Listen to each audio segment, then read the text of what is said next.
뜰한지기 인사드립니다. 오늘도 정말 수고가 많으셨습니다. 제가 읽어드릴 책은 어니스트 해밍웨이가 28세에 발표한 소설 킬리만자로의 눈입니다. 즐거운 시간 되십시오.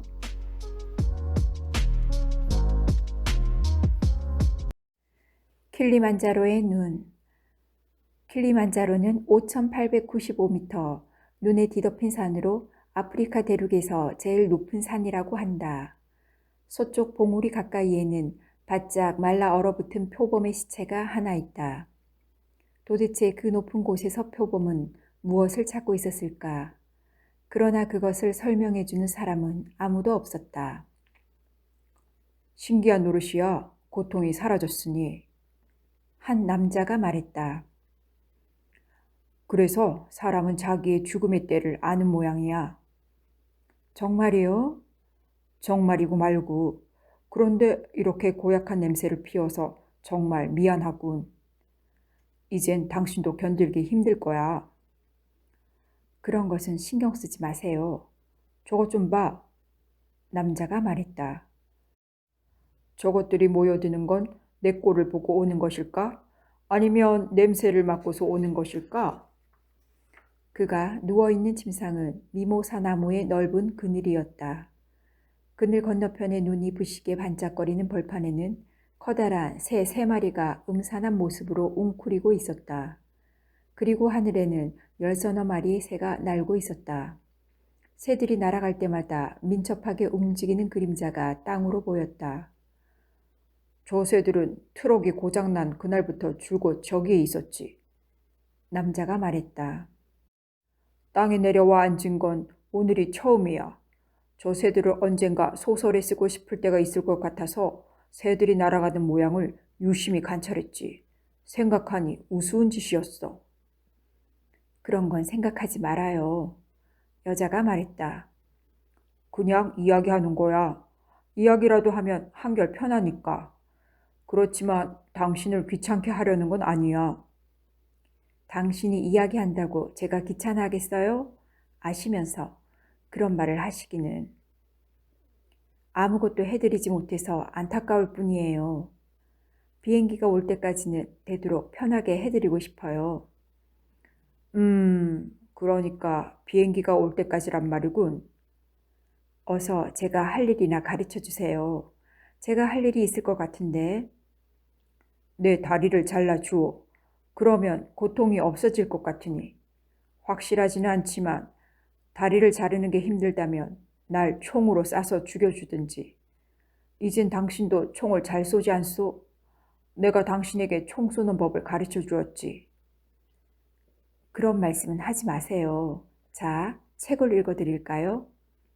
무엇을 읽으려고? 가방 속에서 뭐든 꺼내서 읽어드리죠. 난 듣고 있을 수가 없어. 그냥 이야기하는 편이 나아. 싸움이라도 하고 있으면 시간이 잘 지나갈 거야. 전 싸움은 안 해요. 하고 싶지도 않고요. 이젠 싸움은 그만하자고요. 아무리 화가 나도 말이에요. 아마 오늘쯤 사람들이 다른 트럭을 갖고 돌아올 거예요. 어쩌면 비행기가 올 수도 있고요. 난 꼼짝도 하기 싫어. 당신을 편하게 해주기 위해서라면 몰라도 이젠 움직인다는 것은 어리석은 일이야. 그건 비겁해요. 공연히 남을 욕하지 말고 마음 편하게 죽게 내버려 둘 수는 없소. 내게 욕을 한다고 해서 무슨 소용이 있겠소? 당신은 죽지 않아요. 어리석은 희망이야. 나는 지금 죽어가고 있는 중이야. 저 빌어먹을 놈들한테 한번 물어보려고. 그는 크고 못생긴 독수리들이 북슬북슬한 털 속에 벌거숭이 머리를 파묻고 앉아있는 쪽을 바라보았다.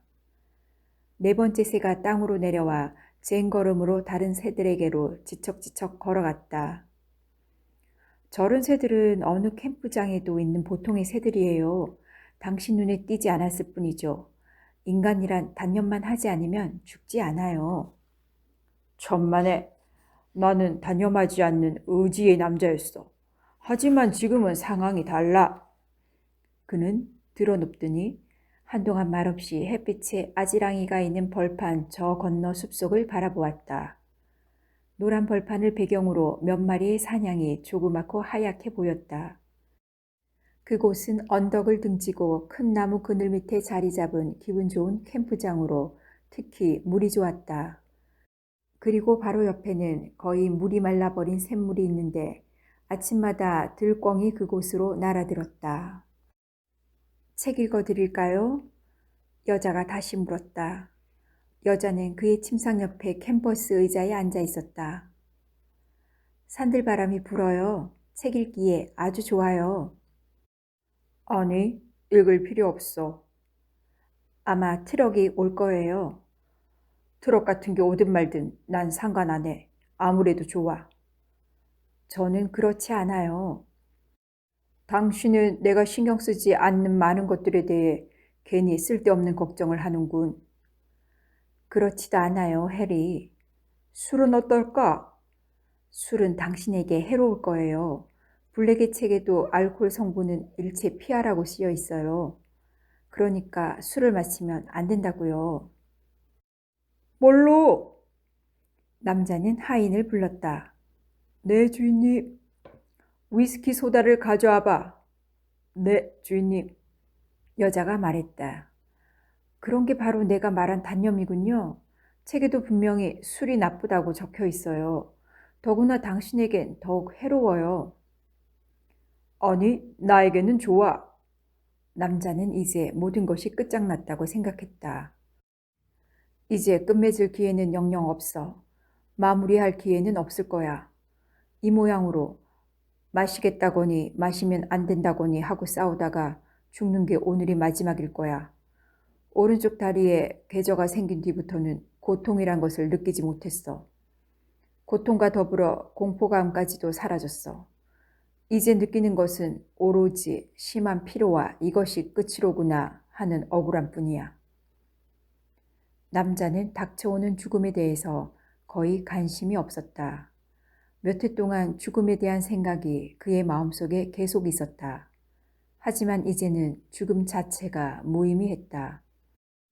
너무 피곤해지면 죽음도 대단하지 않게 여겨지는 것일까? 그는 죽음에 대한 자신의 생각이 바뀐 것이 참으로 이상했다. 남자는 그동안 충분히 이해하고 훌륭한 글을 쓸 때까지는 글을 쓰지 않기로 했었다. 그러면 써보려다가 실패할 경우도 없기 때문이다. 하지만 지금에 와서는 어차피 글을 쓸 수 없게 되었다. 그동안 차일피일 미루고 글을 쓰지 않은 것이다. 여기 오지 말았어야 했는데. 여자는 혼잣말을 했다. 그리고는 유리컵을 손에 들고 입술을 깨물며 남자를 바라보았다. 파리에 있었더라면 이 지경까지는 안 됐을 거예요. 당신은 파리가 좋다고 늘 그러셨지요. 파리에 머무를 수도 있었고 또 어디든지 갈 수 있었지요. 전 어디든지 갔을 거예요. 당신이 원하는 곳이라면 어디든지 가겠다고 내가 말한 것을 기억하세요? 사냥을 하고 싶었다면 난 헝가리에 가서 사냥을 했을 거예요. 어쩌면 그 편이 좋았을 거예요. 재미도 있었을 거고요. 당신의 그 푼돈으로 말이요? 남자가 말했다. 너무 야속하게 말하지 마세요. 내 돈은 언제나 당신의 돈이었어요. 전 모든 일을 제쳐두고 당신이 가자는 데라면 어디라도 갔어요. 또 당신이 원하는 일이라면 무엇이든 했고요. 하지만 여기만은 오지 말았어야 했어요. 당신은 여기가 좋다고 말하지 않았소?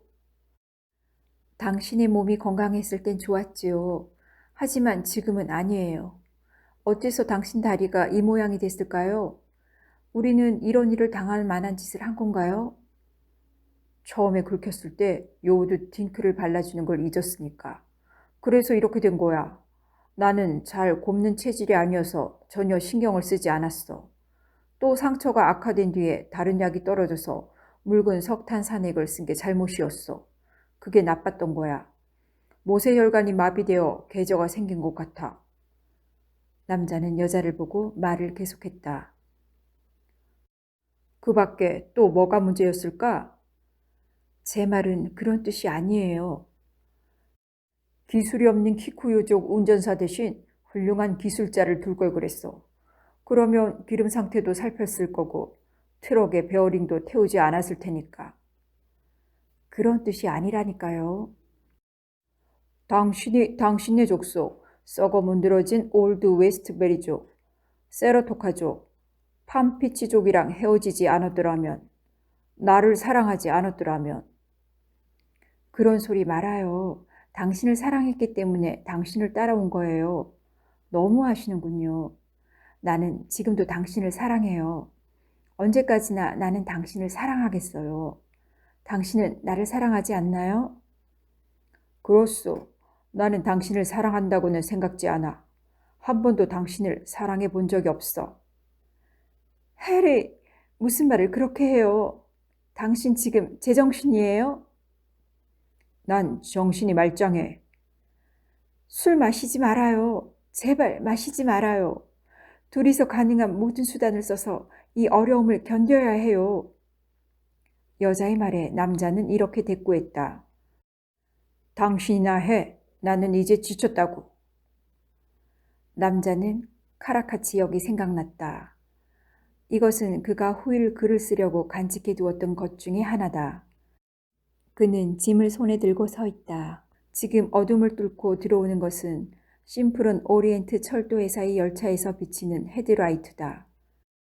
퇴각 후 그는 트라키아를 막 떠나려고 했다.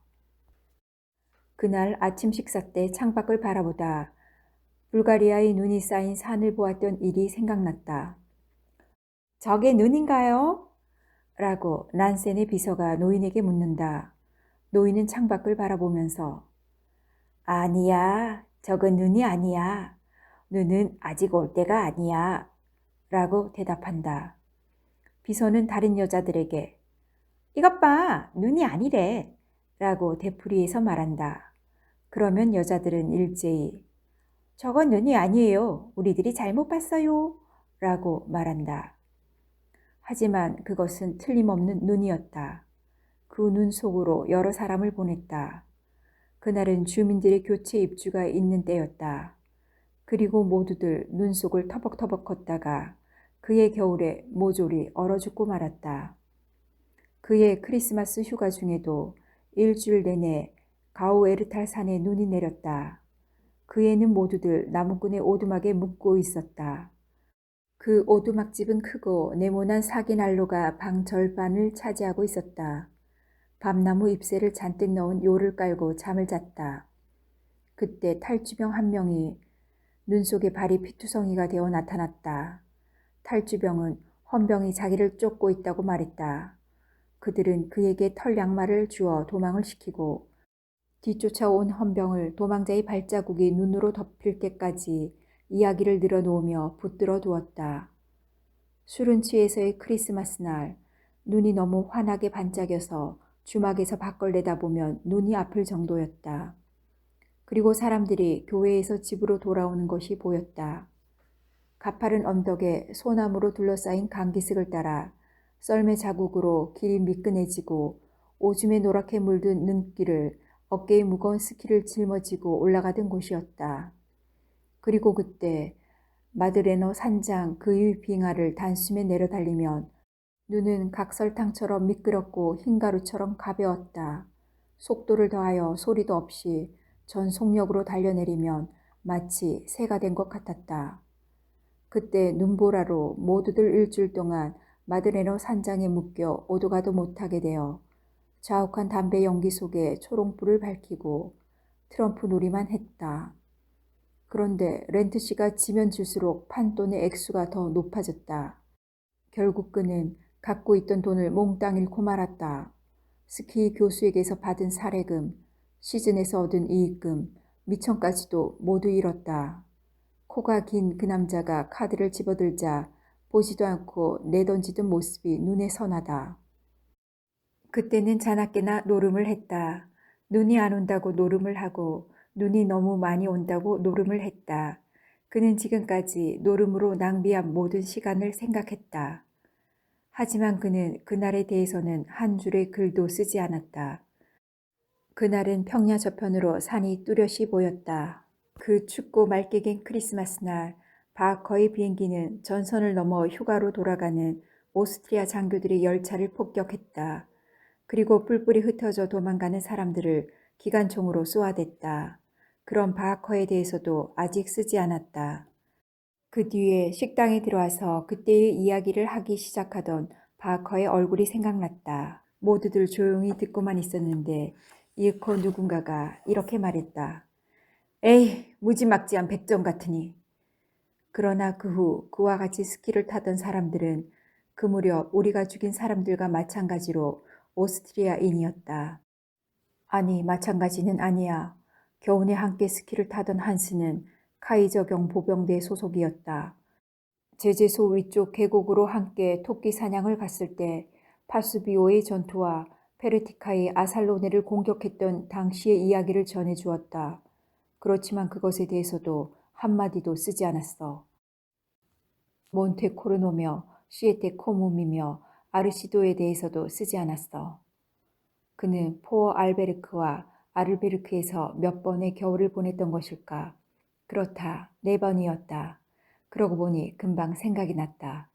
그들이 걸어서 블루텐츠에 갔을 때 여우를 팔러 온 사람이 있었다. 그때 선물을 사러 갔던 것이다. 또 고급 버찌술에 있는 버찌의 진미가 생각났다. 굳게 얼어붙은 땅 위에 쌓인 가루가 휘날리도록 미끄러지며 노래를 불렀다. 히호! 놀이는 외쳤네. 험한 골짜기로 마지막 코스를 달려가서 다시 길을 바로잡아 과수원을 3번 돌고 빠져나와 도랑을 넘어서 숙소 뒤에 빙판길로 나왔다. 바인딩을 두드려 느슨하게 하고 스키를 벗어 술집의 판자벽에 기대어 세워놓았다. 램프의 불빛이 창에서 새어나왔다. 안에서는 자욱한 담배 연기와 새술의 향긋한 냄새가 풍기는 따스함 속에서 모두들 아코디언을 켜고 있었다.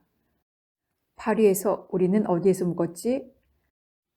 그는 지금 아프리카에서 자기 옆 캔버스 의자에 앉아서 여자에게 물었다. 크리옹이요. 아시면서. 내가 어떻게 안단 말이오? 우리가 늘 머무르던 곳이잖아요. 아니, 늘 같이 머무르던 곳은 아니었지. 거기하고 생제르맹의 앙리 사세간이었어요. 거기가 무척 마음에 든다고 하셨잖아요. 좋아한다고 말한 것은 다 똥무더기 같은 소리야. 나는 똥무더기에 앉아서 시간을 알리려고 오는 수탉과 같은 신세였지. 만일 부득이하게 가야 할 경우라면 당신은 뒤에 남겨둘 것을. 그렇게 모조리 때려 부수고 싶으신가요? 당신 말도 아내도 다 죽이고 안장도 갑옷도 다 불살라 버릴 생각인가요? 그렇소. 당신의 푼돈이 내 갑옷이었소. 나의 스위프트며 나의 암호이기도 했어. 그만둬요. 좋아, 그만두지. 당신을 괴롭히고 싶지는 않아. 충분히 괴롭힌 다음 그런 말씀을 하세요? 그렇다면 좋아. 좀 더 괴롭혀줄까? 그게 더 재미있으니까. 당신과 함께 했던 것이 좋았던 이유는 단 한 가지였어. 그런데 지금은 그것을 못하고 있지. 아니에요. 당신은 지금 거짓말을 하고 있어요. 당신은 나와 함께 여러 가지 일을 하는 것을 좋아했어요. 당신이 하는 일은 빠짐없이 모두 나도 함께 했었잖아요. 이봐, 이제 좀 자기 자랑은 그만하시지. 그가 여자를 쳐다보니 여자는 울고 있었다. 이봐, 이런 일을 하는 게 재미있다고 생각하나? 왜 이런 말을 하는지 나도 잘 모르겠어. 당신을 살리려다가 오히려 죽이게 될 것 같아. 둘이서 이야기를 시작했을 때 나는 진지했어. 이런 이야기를 할 생각은 없었어. 그랬는데 지금은 완전히 바보가 되어 당신을 골탕 먹이려고 애쓰고 있어. 그러니 내가 하는 소리에 신경 쓰지 마. 나는 당신을 사랑해. 진심으로 당신을 사랑한단 말이오. 여태까지 당신을 사랑하는 만큼 다른 사람을 사랑한 적은 한 번도 없어. 그는 버릇이 된 거짓말에 자기도 모르는 사이에 또 빠졌다. 그 거짓말로 그는 지금까지 여자에게서 빵과 버터를 벌어왔던 것일까?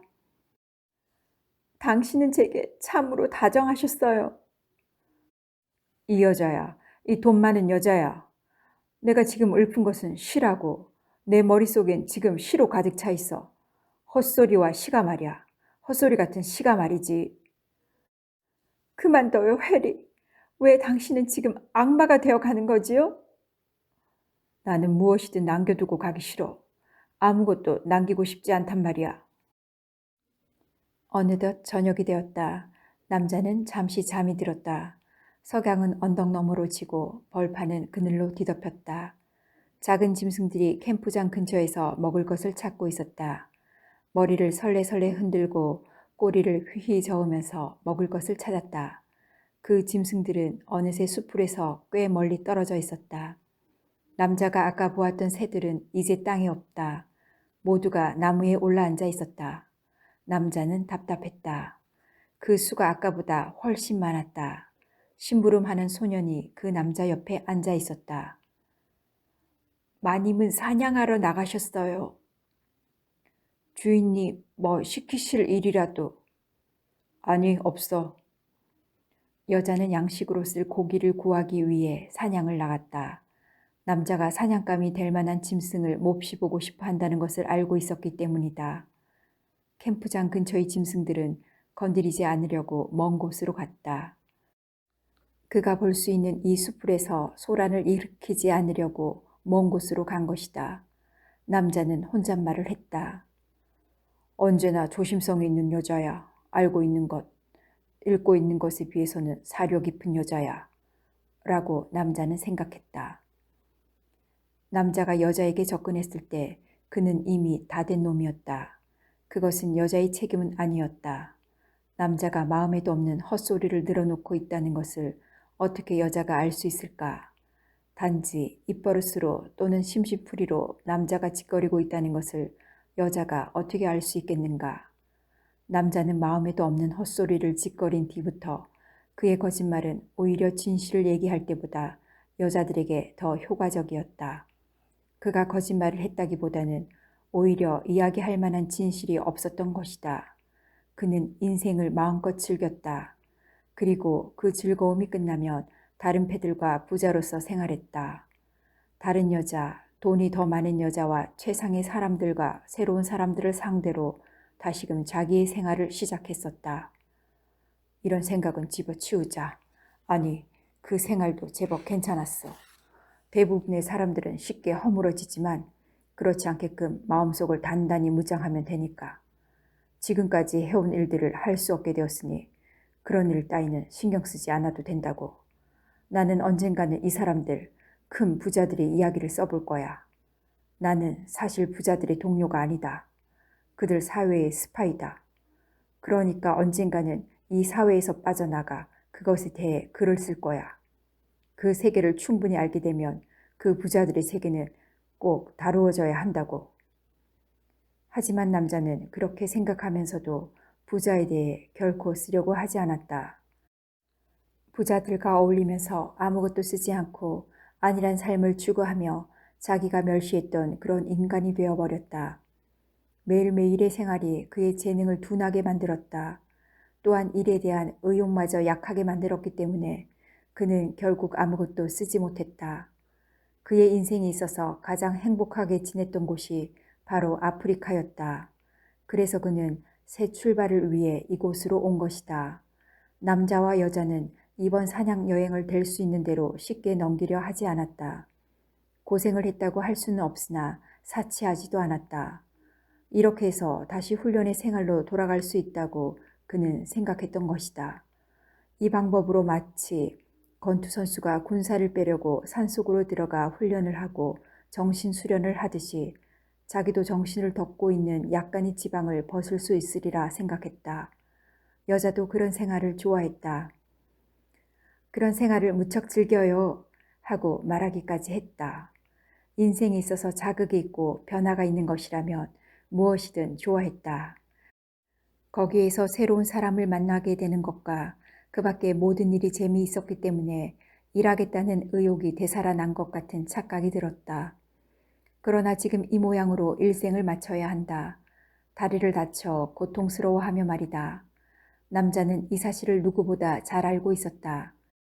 하지만 제 등뼈가 부러졌다고 해서 제 몸뚱이를 물어뜯는 뱀처럼 자기 자신에게 맞서서는 안 될 것이다. 이 여자에게는 잘못이 없어. 만일 이 여자가 아니었다면 다른 여자가 있었을 거야. 내가 거짓말로 목숨을 부지했다면 거짓말로 죽여야 하겠지. 그것이 자연의 법칙이야. 남자는 이렇게 생각했다. 언덕 저 너머에서 한 발의 총소리가 들렸다. 여자는 총을 잘 쏘았다. 착하고 돈 많은 여자, 친절한 시중꾼. 남자는 여자에 대해 이렇게 생각했다. 그리고 이 여자가 자기의 재능을 파괴했다고 생각했다. 그러다가 당치도 않은 소리라고 마음을 고쳐먹었다. 그의 재능은 그가 파괴한 것이다. 자기를 잘 돌봐 주었다고 해서 그 여자를 나무랄 수는 없다. 그의 재능이 다한 까닭은 재능을 전혀 사용하지 않았기 때문이다. 너무 술을 많이 마셨기 때문에 지성의 칼날이 무디어졌던 것이다. 나태와 안일과 속물근성, 교만과 편견, 그 밖에 수단과 방법을 가리지 않았기 때문에 재능이 망가진 것이다. 그렇다면 그의 재능은 무엇이었을까? 그것은 틀림없는 하나의 재능이긴 했지만 그는 재능을 이용하기보다는 그 재능을 사용해서 여자들을 이용했다. 그는 자기 재능을 실제로 발휘하지도 않았다. 다만 언제고 마음만 먹으면 그 재능을 펼칠 수 있을 것으로 여겼다. 그리고 자기의 생활을 하기 위해 그가 선택한 것은 펜이나 연필이 아니고 다른 무엇이었다. 그가 또 다른 여자와 사랑에 빠지면 을의 예전에 만나던 여자보다는 돈이 더 많았다. 그는 지금 만나고 있는 여자를 사랑하지도 않으면서 거짓말만 해댔다. 지금 만나는 여자는 어느 누구보다도 돈이 많고 자기의 생활을 좋아했다.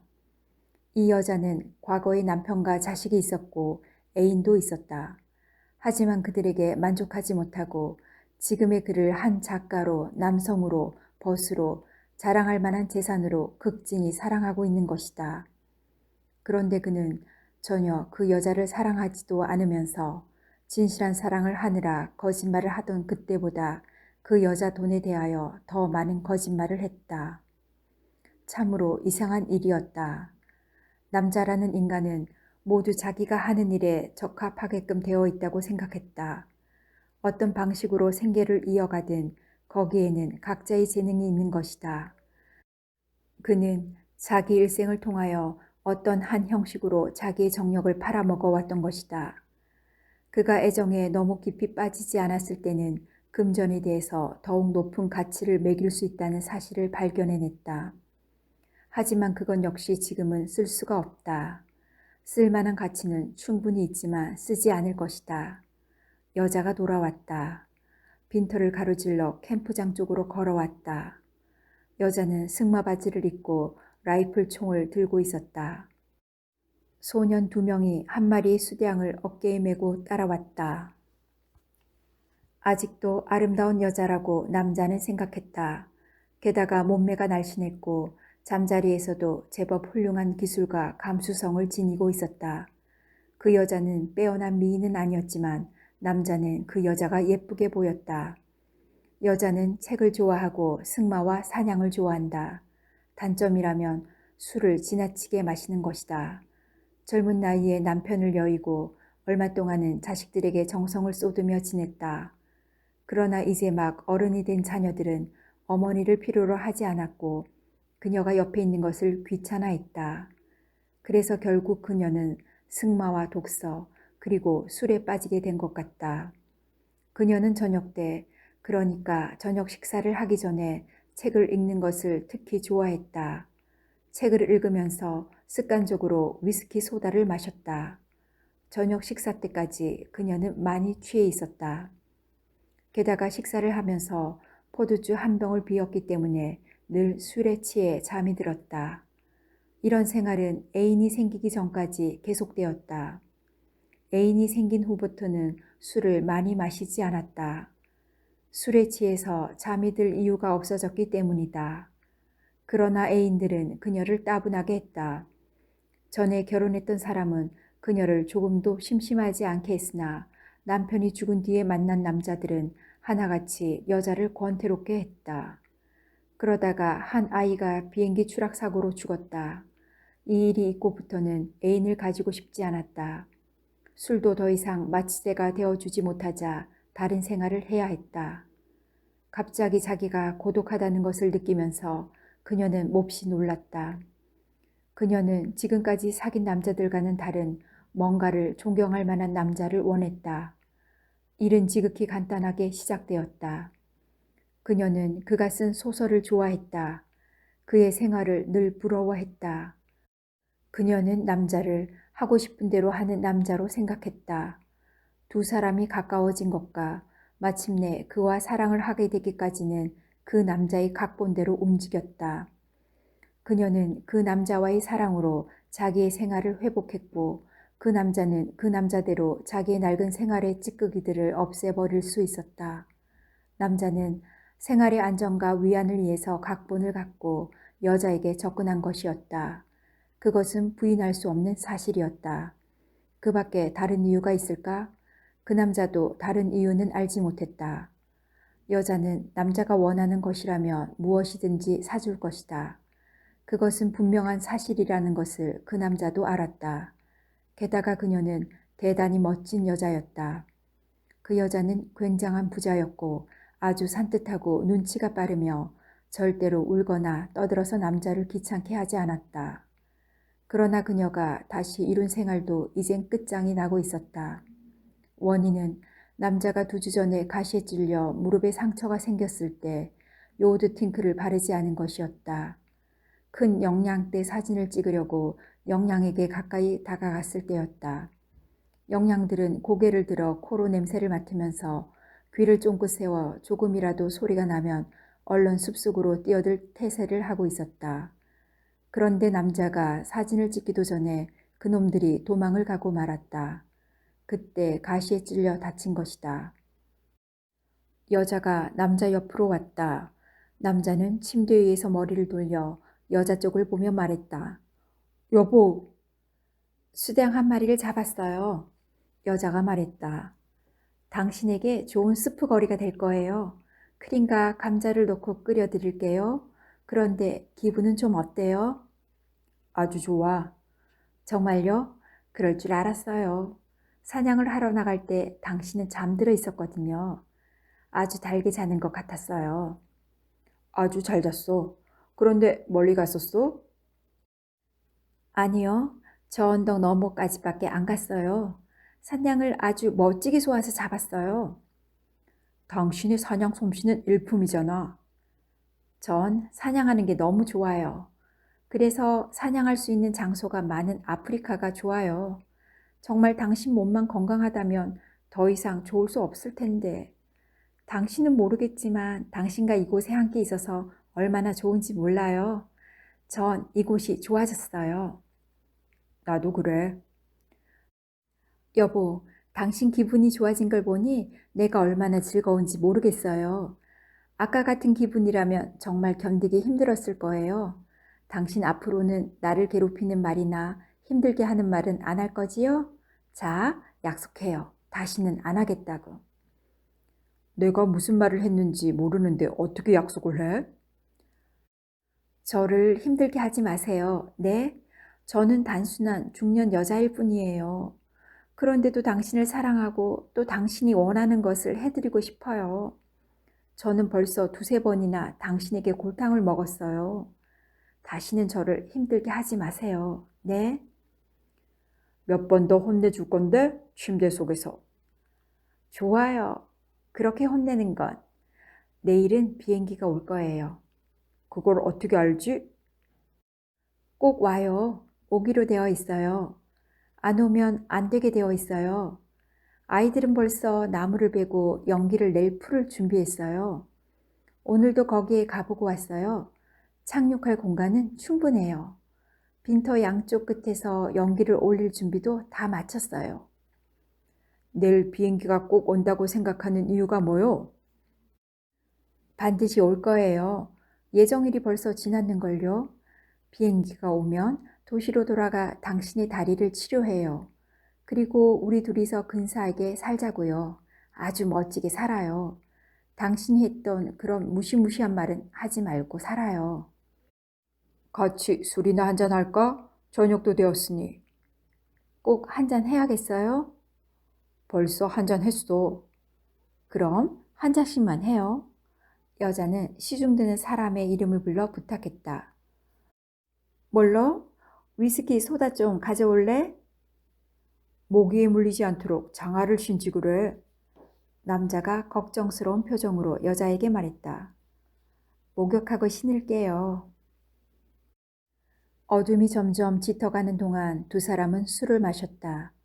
아주 캄캄해지기 직전이 되었다. 사격을 하기에는 너무 캄캄했다. 하이에나 한 마리가 언덕을 돌아와 들판을 건넜다. 저놈은 매일 밤마다 들판을 건너가네. 남자가 말했다.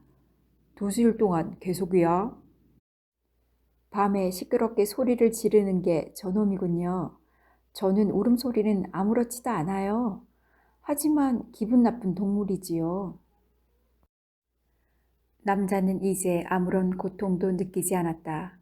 같은 자세로 누워 있어서 갑갑할 뿐이었다. 소년들이 불을 피우자 그림자가 텐트 위에서 춤을 추었다. 남자는 술을 함께 마시면서 이 모든 것을 남에게 맡긴 흐뭇한 생활을 묵인하고 싶은 생각이 떠올랐다. 여자는 남자에게 너무 상냥하고 잘해준다. 남자는 그날 오후 여자에게 잔혹하고 매몰스럽게 굴었던 것을 후회했다. 이 여자는 훌륭한 여자야. 참으로 멋진 여자지. 이런 생각을 하다 그 남자는 문득 자기가 죽어가고 있다는 생각이 번개처럼 스쳤다. 물결의 흐름이나 바람 같은 것이 아니라 난데없이 고약한 냄새를 풍기는 공허의 습격 같았다. 그런데 이상하게도 하이에나가 그 공허의 한 끝을 따라 미끄러지듯 가볍게 스쳐 지나갔다. 왜 그래요, 해리? 아무것도 아니야. 당신 이쪽으로 오는 것이 좋겠어. 바람 부는 쪽으로 말이오. 몰로가 붕대를 감아주던가요? 응, 지금은 붕산으로 치료하고 있어. 기분은 어때요? 머리가 조금 어지러워. 목욕하고 얼른 올게요. 식사를 하고 침대를 안으로 들여놓지요. 이렇게 우리의 싸움은 끝났어. 싸움을 그만둔 것은 참으로 잘한 일이야. 남자는 혼자서 중얼거렸다. 남자는 이 여자와는 그다지 싸움을 하지 않는 편이었다. 그가 사랑한 다른 여자들과는 무척 싸움을 많이 했다. 싸움으로 인해 함께하는 시간과 함께 공유하는 것들이 적어졌다. 그는 너무 지나치게 사랑했고 너무 많이 요구함으로써 둘 사이에 있던 많은 것들을 사라지게 했다. 그는 이스탄불로 혼자 갔던 때가 생각났다. 파리를 떠나기 전에 그는 싸움을 했다. 그때는 계속 바람을 피웠고 돈을 주고 산 여자와 계속 잠자리를 함께 했다. 결국 그 짓을 그만두었지만 쓸쓸한 마음을 달랠 길이 없고 도리어 더 외로워진다는 것을 남자는 알고 있었다. 그래서 첫 번째 여자, 자기를 버리고 떠난 여자에게 아무래도 쓸쓸한 고독감을 달랠 수 없다는 편지를 써보냈다. 어느 날 내장스 근처에서 당신을 본 것 같았을 때 아찔해지고 가슴이 답답해졌노라고 썼다. 당신과 닮은 여자가 있기에 쫓아가고 싶었지만 다른 사람이라는 것을 알게 될까봐 두려웠고 그 모습이 자기 자신에게 일어난 감정을 잃을까봐 두려웠노라고 썼다. 같이 잠을 잔 여자는 당신을 잃은 쓸쓸함을 더욱 일깨워 줄 뿐이었다고 적었다. 당신이 내게 한 짓을 이젠 아무렇지도 않게 생각한다. 당신에 대한 사랑을 달랠 수 없다는 것을 알았다. 라고 편지를 썼다. 그 남자는 이 편지를 말짱한 정신으로 클럽에서 썼고 뉴욕으로 보냈다. 답장은 파리의 사무실로 보내달라고 부탁했다. 그런 편이 안전하다고 생각한 것이다. 그리고 그날 밤 그녀가 없는 쓸쓸함으로 가슴이 뻥 뚫린 것 같이 허전하고 괴로워서 술집 주변을 헤매다가 한 여자를 만나 저녁 식사를 하러 갔다. 그리고 춤을 추러 갔는데 여자가 춤을 잘 추지 못했다. 그래서 그 남자는 아르메니안 출신의 술집 여자로 갈아치웠다. 몸을 마구 비비면서 춤을 추던 그 여자는 한바탕 소동을 일으켜 영국의 하이포병 사관에게서 빼앗은 여자였다. 그 사관은 밖에 나가 결투를 해서 이긴 사람이 여자를 차지하자고 제안했다. 그 남자와 사관은 어두운 길거리에서 난투극을 벌였다. 남자가 사관의 턱을 2번 강타했지만 사관은 항복하지 않았다. 그래서 본격적인 싸움을 각오해야 했는데 포병사관은 그 남자를 한 방 먹였을 뿐만 아니라 눈 가장자리도 명중에서 때렸다. 그가 한 번 더 오른손을 휘둘러 강타를 먹이자 사가는 그 남자 몸 위로 쓰러져 윗옷을 잡고 소매를 찢었다. 그는 사간의 귀 뒤를 2번 때리고 난 다음 밀어제치면서 오른손으로 때려 눕혔다. 포병사관은 머리를 박으며 쓰러졌다. 그때 헌병이 오는 기척이 나서 남자는 여자를 데리고 도망쳤다.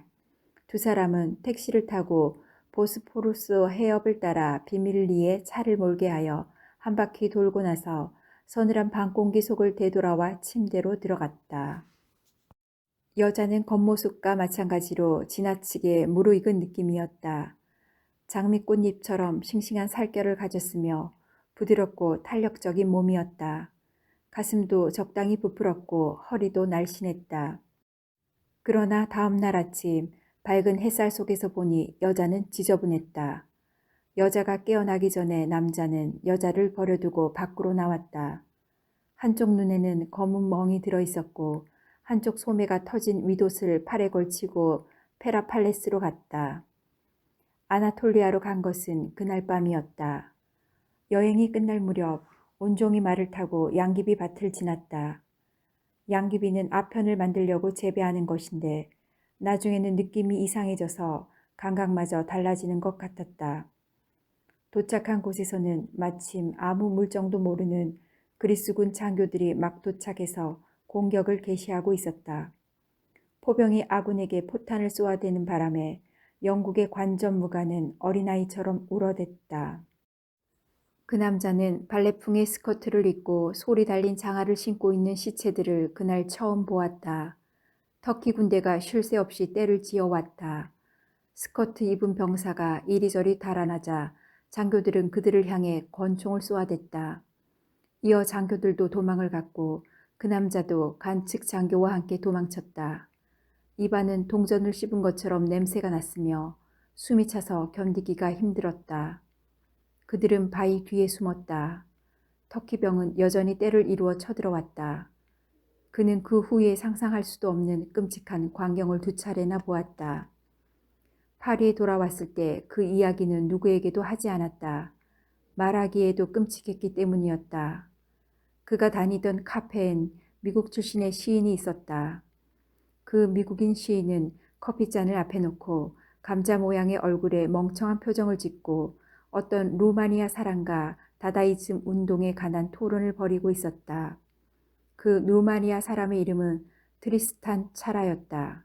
그 사람은 언제나 한쪽 알만 있는 안경을 써서 두통을 앓고 있었다. 남자는 결국 아내의 아파트로 돌아갔다. 그는 아내를 다시 사랑하기 시작하였다. 싸움도 미친 듯한 행동도 그만하고 이제는 안락한 가정에 안주하기를 원했다. 그리고 우편물을 사무실에서 아파트로 회송하도록 했다. 그러던 어느 날 아침 그가 전에 편지를 보낸 그 여자한테서 온 해답이 쟁반 위에 놓여 있었다. 필적을 본 그는 가슴이 서늘해졌고 그래서 그 편지를 다른 편지들 밑에 두어 아내가 보지 못하도록 했다. 그러나 아내는 그 편지를 보았다. 어디에서 온 편지예요? 누가 보낸 거죠? 이렇게 해서 가정 안에서 안락을 얻으려던 그의 계획은 물거품이 되었다. 그는 여자들과 함께 지냈던 즐거웠던 시간과 싸우던 일들을 회상해 보았다. 그들은 언제나 싸우기에 좋은 장소를 택했다. 그런데 참 이상하게도 기분이 가장 좋을 때 싸움을 하게 되었다. 그 남자는 이것에 대해 한 번도 글로 써본 적이 없었다. 그 이유는 첫째로 그 사람이 누구든 남을 욕하기 싫었기 때문이다. 그리고 둘째는 싸움에 관한 이야기가 아니더라도 얼마든지 쓸 것이 많다고 생각했기 때문이다. 그러나 언젠가는 쓸 날이 있겠지 라고 남자는 생각했다. 사실 글로 쓸 것은 참으로 많았다. 그 남자는 이 세상의 변화를 늘 보았다. 단순히 사건만 본 것이 아니라 인간을 많이 관찰했다. 세월이 변함에 따라 인간이 어떻게 되어가는지의 미묘한 변화를 그는 파악하고 있었다. 변화하는 세상 속에서 살아왔고 그것을 보고 관찰했기 때문에 그것을 쓰는 거야. 쓰는 것이 바로 나의 의무야. 라고 남자는 생각했다. 그러나 이제는 그것마저도 어렵게 되었어. 기분이 좀 어때요? 목욕을 마친 여자가 남자에게 물었다. 아주 좋아. 그럼 식사를 드릴까요? 그녀 뒤에서 벌써 몰로가 접는 식탁을 들고 있었다. 그리고 소년 하나가 스프가 든 접시를 들고 있었다. 나는 글을 쓰고 싶어.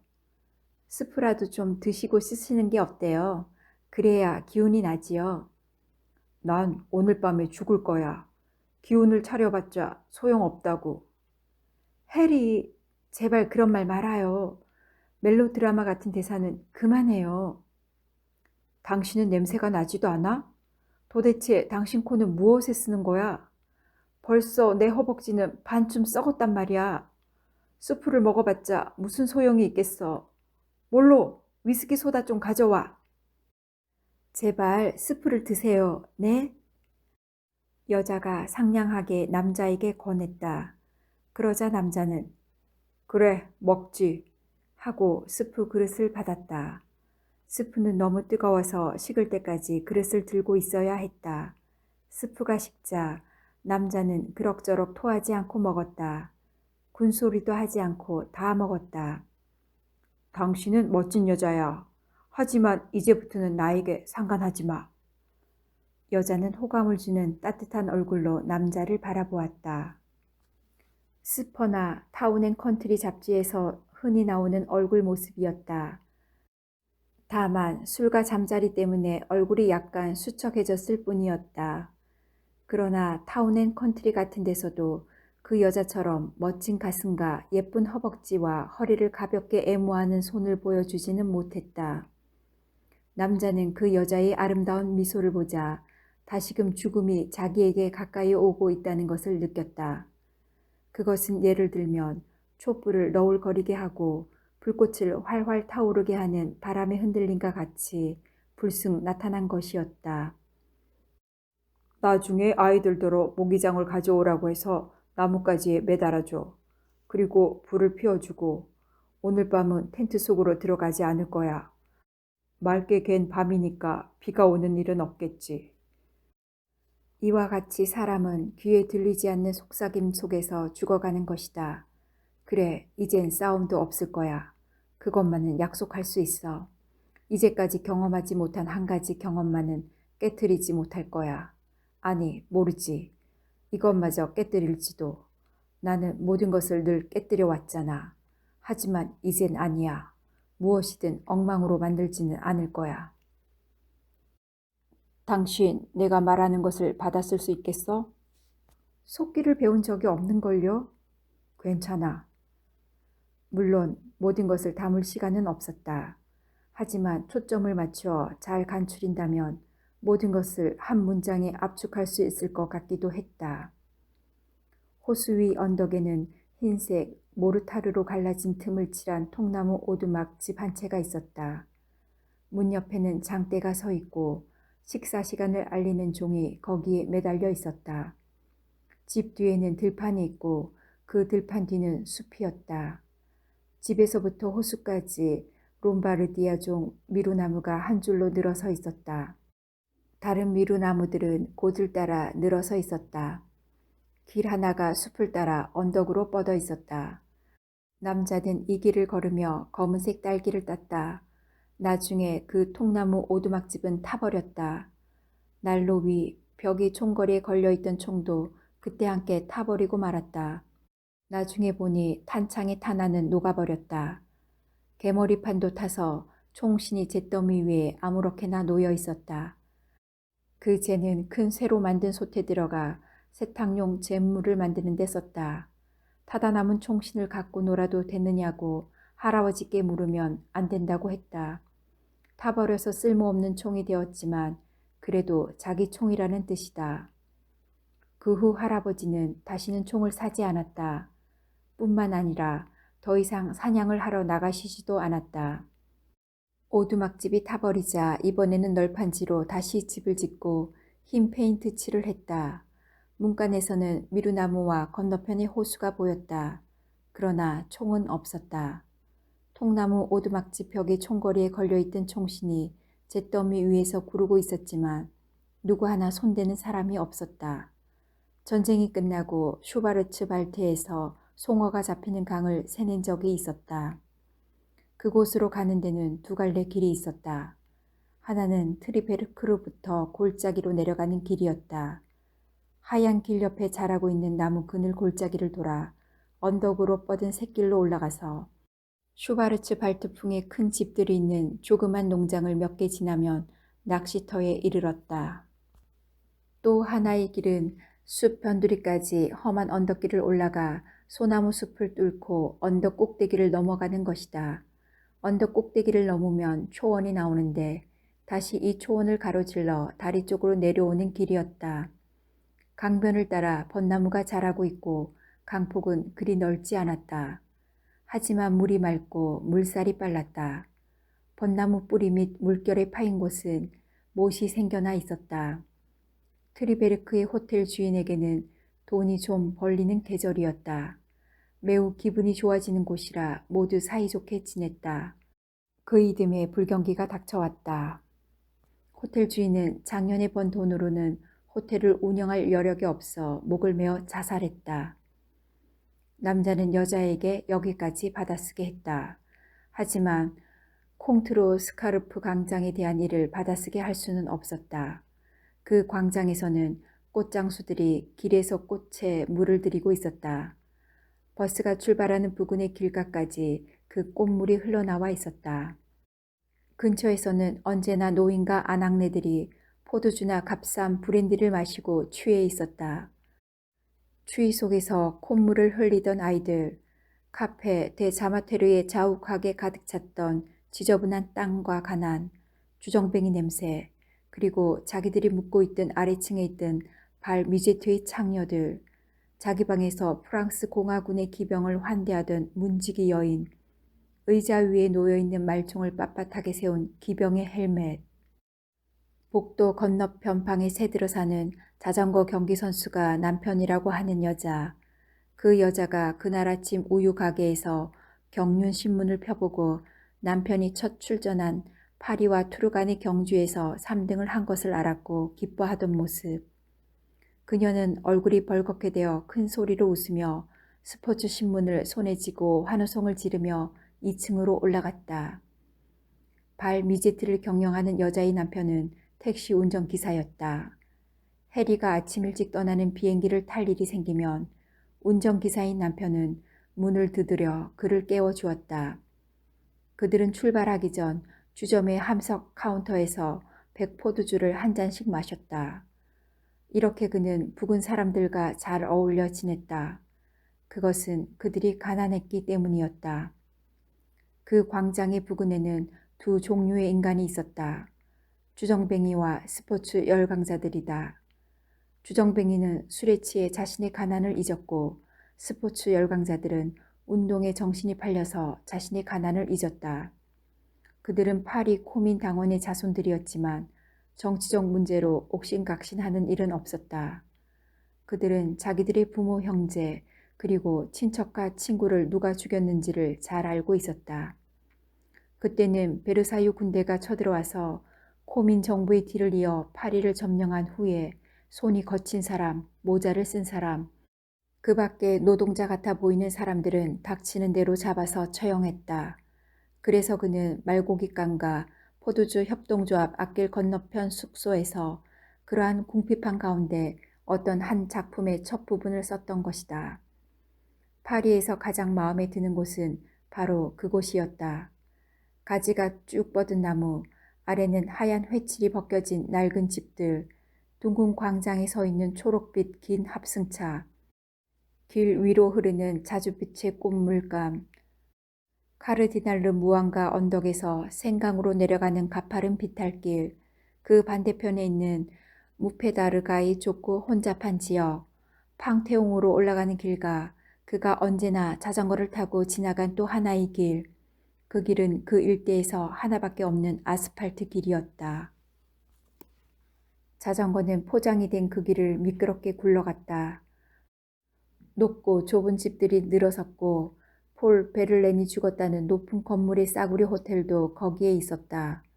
그들이 살고 있던 층의 아파트에는 빈 방이 2개밖에 없었다. 그래서 아파트 맨 위층에 있는 방 하나를 월 60프랑의 세를 주고 그곳에서 글을 썼다. 그 방에서는 시내의 지붕과 굴뚝 그리고 파리의 모든 언덕이 보였다. 또 아파트에서는 쑥가게가 보였다. 그 가게에서는 포도주도 팔았는데 그 포도주 맛은 형편없었다. 말고기를 파는 가게 앞에는 금빛으로 칠한 말머리가 걸려 있고 열린 창문에는 누런 빛을 띤 붉은 말고기가 걸려 있었다. 그들이 언제나 포도주를 샀던 녹색 페인트 칠을 한 협동조합도 보였다. 술은 그럭저럭 괜찮았고 술값도 쌌다. 그 밖에 외벽과 이웃집의 창문이 있었다. 이곳 일대는 겉으로 보기에는 밤에 길거리에 취해 누운 사람이 없어 보였다. 하지만 창문을 열면 혀 꼬부라진 프랑스 말이 넘쳐났다. 그 술에 취한 소리들은 흥얼거리기도 하고 투덜거리기도 했다. 승경은 어디로 가셨나? 필요 없을 때 곧잘 나타나면서 말이야, 자식. 아마 어느 문지기 년하고 자빠져 자고 있을 거야. 담당자를 불러와. 그러면 누군가가 창을 열고 물 한 동이를 그 술 취한 사람에게 끼얹는다. 그러면 투덜거리는 소리는 멈추었다. 저게 뭐야? 물인가? 머리가 꽤 좋은데? 그 소리가 들리면 창문은 닫혔다. 그가 데리고 있던 가정부 말이라는 여자는 8시간 동안 일하는 것이 여자들에게 불리하다며 짧아진 노동시간을 반대했다. 남편은 6시까지 일을 하면 돌아오는 길에 한잔 하더라도 조금만 마시게 되죠. 그러니 돈도 많이 쓰지 않아요. 그런데 5시까지만 일하니까 남편은 밤마다 술에 취해서 돌아와요. 한 푼도 없는 빈털터리가 돼서 말이죠. 노동시간을 줄여서 고생하는 것은 노동자의 여편네라니깐요. 스프 좀 더 드실래요? 여자가 물었다. 그만 됐어. 아주 맛있었어. 조금만 더 드시지 그래요. 위스키 소다를 마시고 싶어. 몸에 좋지 않아요. 내 몸에 좋지 않다라는 문구를 콜 포터가 유행가로 만들었지. 당신이 나에게 열중하고 있는 줄 아는 것은. 남자는 콜 포터가 만든 노래를 불렀다. 나도 당신에게 위스키를 드리고 싶긴 해요. 그야 그렇겠지. 내 몸에 좋지 않아서 말린다는 걸 알아. 이 여자가 가버리면 하고 남자는 생각했다. 이 여자가 가버리면 내가 좋아하는 것을 무엇이든 할 수 있을 거야. 당장 술을 마실 수 있겠지. 이 여자가 가버리면 내가 좋아하는 것을 가질 수 있겠지. 아하, 나는 지쳤어. 너무 지쳤어. 이제 좀 자야겠어. 그냥 가만히 누워있고 싶어. 남자는 가만히 누웠다. 죽음은 어느덧 그곳에 없었다. 다른 거리로 가버린 것일까? 죽음은 자전거를 타고 포장된 도로를 소리 없이 달리고 있었다. 그렇다. 그는 아직 파리에 대해서 한 번도 써본 적이 없었다. 늘 마음에 간직하고 있는 파리에 대해서 말이다. 그러면 아직 한 번도 써본 일이 없는 다른 일에 대해서는 왜 쓰지 않은 것일까? 그 목장은 그리고 은혜색에 쑥이며 광개용 도량의 빠르고 맑은 물결은 짙은 초록빛의 토끼풀에 대해서는 쓴 적이 있던가? 산길은 오르막이 되어 조그만 산속으로 통했다. 여름이 되면 소들은 사람처럼 겁이 많아졌어. 가을이 되어 소들을 산에서 쫓아 내려보낼 때의 울음소리, 끊임없이 소리와 먼지를 일으키며 느릿느릿 움직이는 솥대, 해질 무렵의 빛을 받아 선명하게 떠오르는 높은 산의 봉우리, 달빛을 받으면서 말을 타고 산길을 내려가노라면 골짜기 저쪽까지 훤해졌다. 어두운 숲을 지날 때 앞이 보이지 않아서 말꼬리를 잡고 내려왔던 일도 생각났다. 그리고 그가 글감으로 쓰려고 했던 모든 이야기와 장면들이 차례로 생각났다. 그때 아무도 마른 풀을 주어서는 안 된다는 주의를 받은 좀 모자라는 소년 일꾼과 사료를 좀 훔치려고 들린 포크가의 고약한 늙은이가 생각났다. 그 늙은이는 소년을 자기가 부리고 있을 때 잘 때렸다. 소년이 늙은이에게 마른 풀을 가져가면 안 된다고 말하자 노인은 또 소년을 때리겠다며 무섭게 굴었다. 그러자 소녀는 부엌에서 라이플 총을 꺼내어 헛간으로 들어가려는 노인을 쏘았다. 모두 목장에 돌아온 것은 늙은이가 죽은 지 일주일이 지나서였다. 시체는 우리 속에서 꽁꽁 얼어 있었다. 죽은 늙은이의 몸의 일부를 개들이 뜯어먹어 없어져서 시체의 나머지 부분을 담요로 싸고 끈으로 묶어 썰매에 실었다. 소년이 그 일을 거들었다. 그리고 소년과 그는 스키를 신고 고개를 타고 내려와 60마일이나 떨어진 마을로 갔다. 그리고 그는 소년을 경찰에 인계했다. 소년은 자기가 체포되리라고는 전혀 생각하지 못했다. 자기는 자기의 의무를 다한 것이며 둘은 친구라고 믿고 있었다. 따라서 체포가 아닌 무슨 보상이라도 받을 줄 알았다. 늙은이의 시체를 운반하는 일을 도운 것도, 노인이 얼마나 악했는지도, 어떻게 자기 것도 아닌 사료를 훔치려고 했는지를 모두들 알고 있을 것으로 생각했었다. 그래서 경찰관이 쇠고랑을 채웠을 때 소녀는 도무지 그것을 실제로 받아들일 수가 없었다. 소녀는 울음을 터뜨렸다. 이 이야기는 그가 쓰지 않고 뜸을 들이고 있던 소재 중의 하나였다. 거기에서 좋은 단편이 적어도 20편 이상은 나오리라고 생각했다. 그러나 그는 한 편도 쓰지 않았다. 왜 그랬을까? 왜 내가 그 이야기를 쓰지 않았을까? 남자는 여자에게 물어보았다. 뭘 말씀하시는 거예요? 여자는 남자의 뜬금없는 물음에 대답했다. 아무것도 아니야. 그 남자를 만나고부터 여자는 술을 많이 마시지 않았다. 그러나 남자는 다행히 살아난다 하더라도 이 여자에 대해서는 글을 쓰지 않겠다고 생각했다. 그는 자기가 그럴 거라는 사실을 잘 알고 있었다. 다른 여자에 관해서도 쓰지 않으리라. 도대체 돈이 많은 놈들은 우둔하거나 과음을 하거나 혹은 노름을 너무 많이 한단 말이야. 심심하고 지루하기 때문에 그러는 거야. 라고 남자는 생각했다. 남자는 가난한 줄리언이 생각났다. 줄리언은 부자에 대해 로맨틱한 외경심을 갖고 있었다. 어느 날인가 줄리언은 돈 많은 사람들은 당신이나 나와는 다른 족속이다 라는 첫 구절로 시작되는 소설을 쓰려고 한 적도 있었다. 그랬더니 누군가가 줄리언에게 이렇게 맞장구 쳤다. 그렇고 말고 그 사람들은 우리보다 부자니까. 하지만 줄리언은 그 사람의 말을 농담으로 받아들이지 않았다.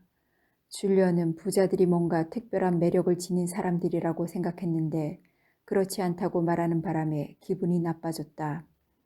그것은 다른 어느 것보다 그의 기분을 언짢게 했다. 그리고 기력을 잃었다. 그는 기력을 잃은 사람을 경멸했다. 사람이 한 가지 일을 이해했다고 해서 그것을 좋아할 필요는 없다.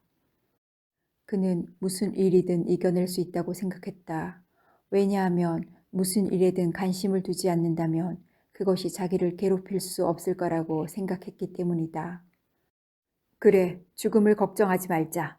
지금까지 끊임없이 두려워해온 것은 고통이었어. 나는 고통을 견딜 수 있어. 남자는 자기의 고통에 대해서 마음을 고쳐먹기로 했다. 그는 자기에게 무섭게도 고통을 주는 무엇이 있다는 것을 알았다. 그러나 그것이 자기를 파괴할지도 모른다는 생각을 하자 일순간에 그 고통이 뚝 멈춰버렸다. 남자는 아주 오래전 일이 생각났다. 적에게 폭약을 던지는 척탄병 장교인 윌리엄슨이 독일군 순찰대의 한 사람이 던진 수류탄에 맞았을 때의 일이다. 윌리엄슨은 비명을 지르면서 자기를 죽여달라고 애원했다. 약간 허풍을 치는 버릇이 있는 윌리엄슨이었지만 뚱뚱한 몸에 대단히 용감하고 훌륭한 장교였다. 그러나 윌리엄슨은 그날 밤 철조망에 걸렸다. 탐조 등에 노출되었고 철조망 가시에 걸려 창자가 나왔다. 윌리엄슨을 후송할 때 그는 아직 살아있었지만 몸을 잘라내야만 했다. 해리, 나를 총으로 쏘아 죽여줘. 제발 죽여줘. 라고 윌리엄슨은 그 남자에게 부탁을 했었다. 어느 때인가 주님은 사람들에게 견딜 수 있는 고통만 주신다라는 문제로 토론한 적이 있었다. 그것은 적당한 때가 오면 고통은 자연스럽게 사라진다는 뜻이라고 주장한 사람도 있었다. 그러나 그는 언제나 그날 밤 윌리엄스의 일이 잊혀지지 않았다. 그가 자기가 사용하려고 간직해 두었던 모르핀 정제를 전부 다 주었지만 윌리엄스는 고통에서 좀처럼 벗어나지 못했다. 사실 모르핀은 즉시 효험이 없었다. 그는 지금 자기가 겪고 있는 이 정도의 고통은 아무것도 아니라고 생각했다. 이러한 상태가 계속되더라도 그 이상 악화되지 않는다면 조금도 걱정할 것이 없었다. 다만 좀 더 나은 사람들과 함께 하고 싶은 마음만 있었다. 그리고 그는 같이 있고 싶은 사람들에 대해 생각해 보다가 문득 그런 생각은 좋지 않다고 느꼈다. 무엇이든 하고 이미 때가 늦었는데도 모두들 거기에 있어 달라고 생각하는 것은 뻔뻔스러운 일이라고 생각했기 때문이다. 그 사람들은 모두 떠났고 파티는 끝난 것이다. 남은 것은 자기와 여자뿐이라는 것을 그는 깨달았다. 그는 모든 것이 귀찮아져서 죽는 것마저 귀찮아졌다. 귀찮아! 남자는 소리내어 말했다. 뭐가 귀찮아요? 무슨 일이든 너무 오래 하면 귀찮아진단 말이야. 남자는 자기와 모닥불 사이에 있는 여자의 얼굴을 바라보았다. 여자는 의자 등에 기대고 있는데 윤곽이 예쁜 그녀의 얼굴을 불꽃이 비추고 있었다. 그녀에게 슬슬 졸음이 온다는 것을 알 수 있었다. 모닥불 빛이 닿지 않는 어두운 곳에서 하이에나의 으르렁거리는 소리가 들렸다. 소설을 쓰고 있었어. 마음속으로 말이야. 그런데 그것도 이제 지쳤어.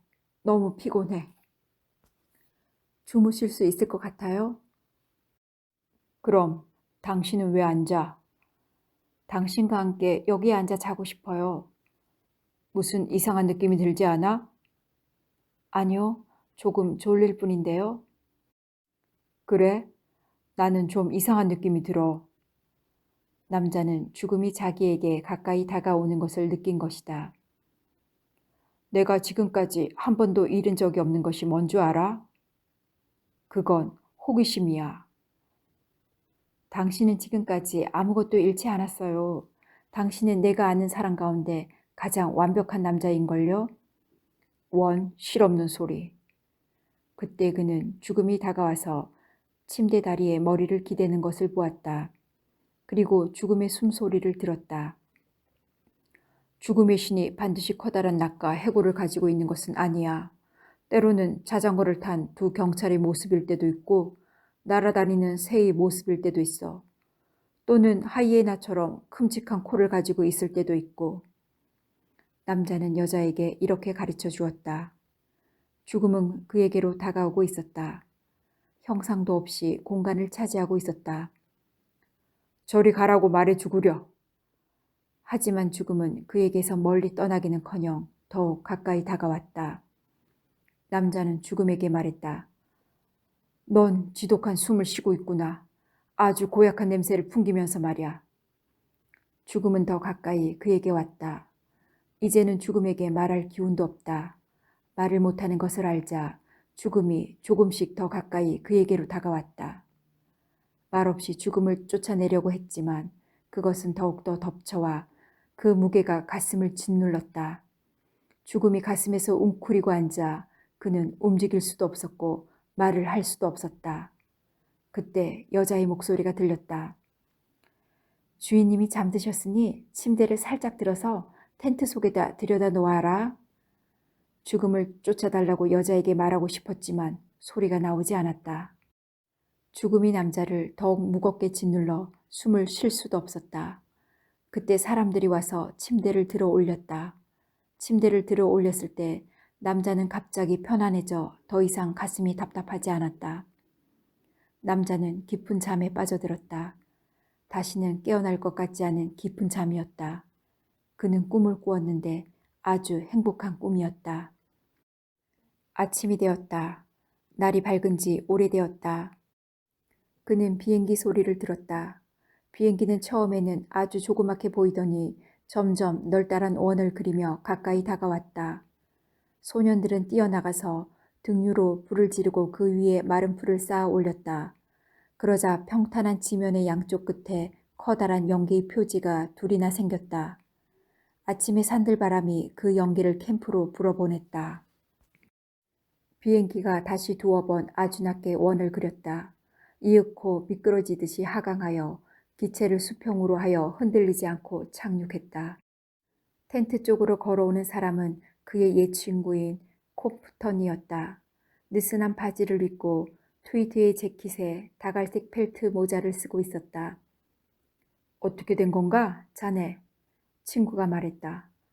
다리를 다쳤네. 아침을 좀 먹게나. 차나 마시겠네.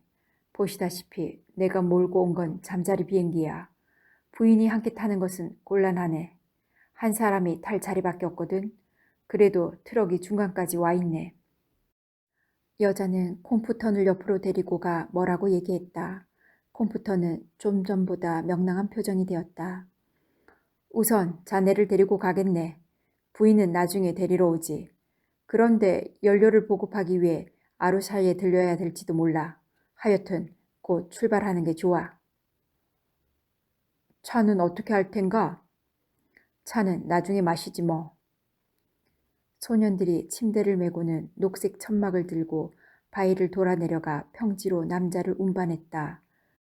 밝게 타고 있는 모닥불 근처를 지나면서 보니 건초가 바람에 한창 타오르고 있었다. 소형 비행기가 있는 곳에 이르렀다. 그를 비행기에 태우기가 몹시 어려웠지만 일단 비행기 안으로 들어간 그는 가죽 자석에 몸을 기대고 다리를 친구의 자석 한쪽 옆으로 쭉 폈다. 콤퓨터는 비행기에 시동을 걸었다. 그는 여자와 소년에게 손을 흔들었다. 부릉부릉하는 소리가 귀에 익은 엔진 소리로 변하고 기체가 빙그르르 돌았다. 콤퓨터는 멧돼지가 파놓은 구멍이 없나 하고 두리번거렸다. 기체는 소리를 내며 흔들리더니 두 개의 모닥불 사이의 평탄한 들판을 달리다가 마지막으로 흔들거리며 공중으로 떠올랐다. 그는 밑에 있는 사람들이 손을 흔드는 것을 보았다. 언덕 옆 캠프가 납작하게 보였다. 저쪽으로 멀리 펼쳐진 평원이 보였다. 나무가 울창한 숲과 덤불도 모두 납작하고 작게 보였다. 그런가 하면 미끈한 사냥길이 메마른 물 웅덩이로 연결되어 있었다. 지금까지 한 번도 보지 못했던 강이 보였다. 얼룩마른 등만이 조그맣게 보였다. 긴 손가락같이 벌판을 질주하는 콧불소 떼도 보였다. 커다란 머리가 느릿느릿 기어오르고 있는 것 같이 보였다. 비행기의 그림자가 동물들에게 다가가면 동물들은 후다닥 흩어졌다. 평원은 온통 누르스름한 잿빛이었다.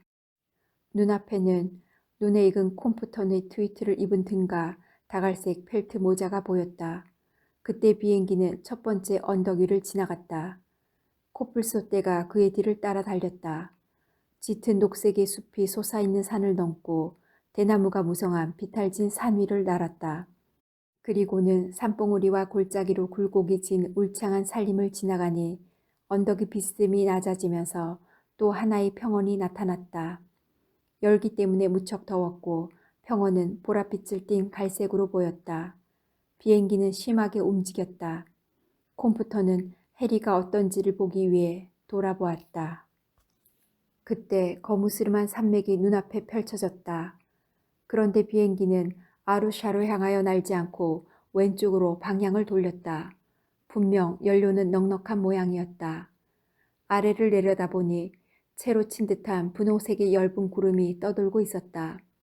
그것은 어디서 왔는지 모르는 눈보라의 첫눈과도 같았는데 남쪽 지방으로부터 날아온 메뚜기 떼였다. 비행기는 오르기 시작했고 동쪽을 향해 날고 있는 것 같았다. 잠시 후 비행기 주위가 어두워지고 폭풍우 속으로 들어갔다. 비가 억수같이 쏟아져 내렸다. 마치 폭포 속을 뚫고 나가는 것 같았다. 마침내 비행기는 그곳을 빠져나왔다. 콤퓨터는 고개를 돌려 해리를 보고 싱긋 웃으며 손가락으로 무언가를 가리켰다. 그곳에는 거대하고 넓은 킬리만자로의 네모 모양의 꼭대기가 햇빛을 받아 빛나고 있었다. 그 꼭대기가 햇빛 때문에 믿을 수 없을 만큼 하얗게 보였다. 순간 남자는 자기가 가고 있는 곳이 바로 저곳이라는 것을 깨달았다. 그곳에는 영원한 안식이 기다리고 있을 것 같았다. 바로 그때 하이에나가 밤의 어둠 속에서 낑낑거리는 소리를 내다 말고 이상하게 울고 있었다. 하이에나는 거의 인간처럼 소리를 내기 시작했다. 여자는 그 울음소리를 듣고 불안한 몸짓을 했다. 꿈속에서 그녀는 롱아일랜드의 집에 있었다. 자기 딸이 사교계에 데뷔하기 전날 밤이었고 웬일인지 딸의 아버지가 거기에 있었다. 그 아버지는 몹시 퉁명스럽게 굴었다. 그때 하이에나의 울음소리가 커지면서 여자는 잠에서 깼다. 여자는 한동안 자기가 어디에 있는지 몰랐다. 몹시 불안했다. 마침내 그녀는 전등을 집어들어 반대편 침대를 비추어 보았다. 해리가 잠든 후에 여럿이서 들여다 놓았던 것이다.